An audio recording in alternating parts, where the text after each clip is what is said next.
When you're dealing with nanotechnology, a lot of really strange things all of a sudden seem possible or even natural. For the time being, we're trying to avoid calling it invisibility. In the future, I think we can envision a type of product that you could legitimately call invisibility, but I think you're going to see that there are certain distortions in the light that make it roughly visible, so we're calling it cloaking right now. Visible light, the wavelength of visible light is on the order of nanometers.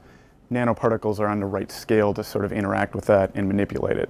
In principle, it's actually possible to get an object that will guide light around itself. The sphere is this sort of easiest shape to do. Right now we can only cloak convex shapes, and that has to do with the sharp angles. So things like spheres and even cylinders, for the most part, we can do a pretty good job with. Squares, we can do it halfway decent job with, and then when we get to things like triangles where they have the more acute angles, that's where it sort of bends the light in a problematic way. A lot of other research groups have tried to build three-dimensional structures that can do this sort of light guiding, but working with nanoparticles, we prefer to use self-assembly. And in turn, we prefer to use liquids because as the liquid dries, the particles can come together in a particular way. So by controlling the structure of the particles, we can control how they come together. Go ahead.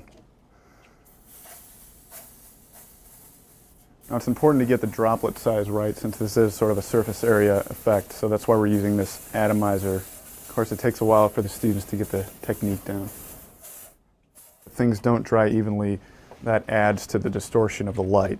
So we just chose to use a simple hair dryer, and it also speeds things up for the demonstration. So what future uses do we envision for this paint? I mean, of course, beyond the general novelty of being able to move about undetected, I think there are going to be a lot of applications for this. So, of course, the military is very involved.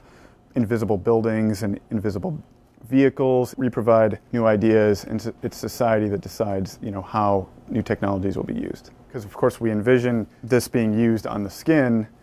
We want everything to be safe. If this stuff gets onto the wrong hands, reverse engineered by people who wish to do harm. I mean, it sounds like a movie or something, but that's the kind of thing I think that keeps me up at night a little bit.